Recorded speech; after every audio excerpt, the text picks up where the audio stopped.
ब्रेकनंतर स्वागत आणि एक मोठी बातमी भारताकडनं पाकिस्तानला जोरदार प्रत्युत्तर देत पाकिस्तानची 2 लॉन्च पॅड्स भारतानं उद्ध्वस्त केली आहेत। जम्मू जवळच्या सीमेजवळ भारतानं पाकचे 2 तळ उडवून दिलेले आहेत। भारतीय लष्करानं ही मोठी कारवाई केली आहे। भारतीय लष्करानं पाकिस्तानचं लष्करी तळ आणि दहशतवादी तळ उद्ध्वस्त केलंय। भारताला हे दोन्ही तळ उद्ध्वस्त करण्यात यश आल्यामुळे भारतीय सैन्य दलाचं हे मोठं यश मानलं जात आहे।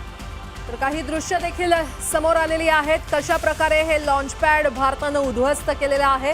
भारतीय लष्कराकडून पाकिस्तानचे 2 लॉन्च पॅड उद्ध्वस्त करण्यात आलेले आहेत, नष्ट करण्यात आले आहेत आणि लॉन्च पॅड उद्ध्वस्त करण्यात आल्यामुळे भारतीय सैन्याला हे मोठं यश।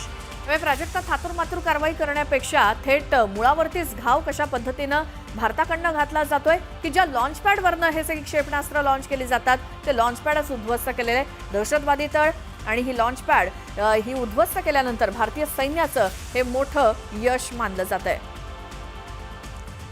यानंतर आता एक मोठी बातमी समोर येते। पाकिस्तानमध्ये आता घबराट पसरली आहे, कारण पाकिस्तान सरकारनं इस्लामाबादमधील सर्व पेट्रोल पंप 48 तासांसाठी बंद करण्याचे आदेश दिले असल्याचं सूत्रांकडून कळतंय। हे पाकिस्तानमध्ये इंधनाच्या कमतरतेच्या पार्श्वभूमीवर घेण्यात आलेला निर्णय आहे। इस्लामाबादमधील पेट्रोल पंप बंदीचे पाकिस्तान सरकारनं आदेश दिलेत। तर इस्लामाबादमधील सर्व पेट्रोल पंप हे 48 तासांसाठी बंद ठेवण्याचे आदेश देण्यात आलेले आहेत। पाकिस्तानमध्ये इंधनाची कमतरता आता भासू लागली असल्याचं कळतंय आणि त्यामुळेच पाकिस्तान सरकारकडून हा निर्णय घेण्यात आला असल्याचं सूत्रांकडून कळतंय। इंधनाच्या कमतरतेमुळे 48 तास पेट्रोल पंप बंद ठेवले जात आहेत। पाकिस्तानात आणि इस्लामाबादमध्ये खास करून पेट्रोल पंप बंदीचे आदेश सरकारनं दिलेत। पुढील 48 तासांसाठी हे पेट्रोल पंप बंद असणार आहेत। पाकिस्तानमध्ये इंधनाची कमतरता आता भासू लागलेली आहे आणि त्याच पार्श्वभूमीवर पाकिस्तान सरकारनं हा निर्णय घेतलेला आहे।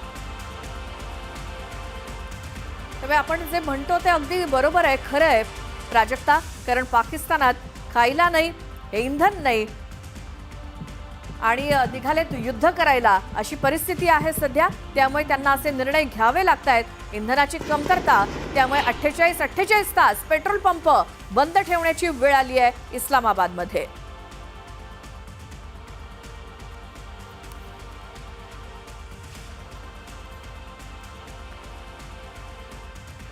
तर पाकिस्तानची एक प्रकारे आगळीक सुरू असताना आता पाकिस्तानमध्ये कशा प्रकारे आर्थिक परिस्थिती बिकट झाली आहे याचाच प्रत्यय समोर येत आहे, कारण 48 तास इस्लामाबादमधील पेट्रोल पंप बंदीचे आदेश पाकिस्तान सरकारनं दिलेले आहेत। आणखी एक मोठी बातमी बघूयात। जालंधरच्या मांड मोड या गावामध्ये मिसाईलचे अवशेष आढळले, त्यामुळे पाकिस्तानकडनं पुन्हा एकदा ही आगळीक करण्यात आली आणि काहीतरी ड्रोन पाठवण्यात आलेत किंवा मिसाईल पाठवण्यात आलेत। शेतामध्ये अवशेष सापडलेत। तर पंजाबच्या जालंधरमध्ये मांडमोड या गावात क्षेपणास्त्राचा तुकडा आढळून आलेला आहे। रिकाम्या शेतात क्षेपणास्त्राचा तुकडा सापडल्यानंतर नागरिकांमध्ये भीतीचं वातावरण पसरलंय।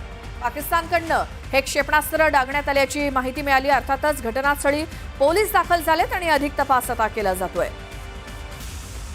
पंजाबच्या जालंधरमध्ये एका मोकळ्या शेतामध्ये पाकिस्तानकडनं डागण्यात आलेल्या एका मिसाईलचा तुकडे सापडलेत। पोलीस तिथं पोहोचलेले आहेत, तपास केला जातोय आणि आता हे सापडलेले अवशेष गोळा करण्याचं काम, कारण पाकिस्तानकडनं पुन्हा एकदा मिसाईल डागण्याचा प्रयत्न आणि ते मिसाईल उद्ध्वस्त केलंय, त्याचे अवशेष आता पंजाबच्या जालंधर भागामध्ये पडलेले दिसत आहेत।